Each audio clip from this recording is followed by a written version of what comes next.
Nah, kita lanjut lagi ya. Kalian catat 5 hewan mamalia yang hidup di air, sering dikira ikan. Yang pertama, berang-berang laut.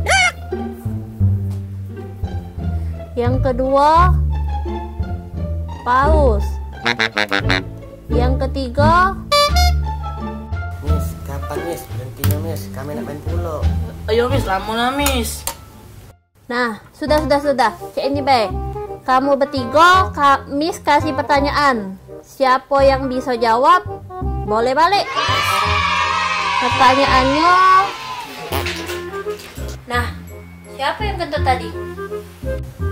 Aku Miss, Kau nak kemana? karena aku berhasil menjawab pertanyaan Miss. Lah Miss, kan aku yang ngentut. Nah, sudah balik juga berarti aku. Nah, kalau cedok aku nak tuh juga.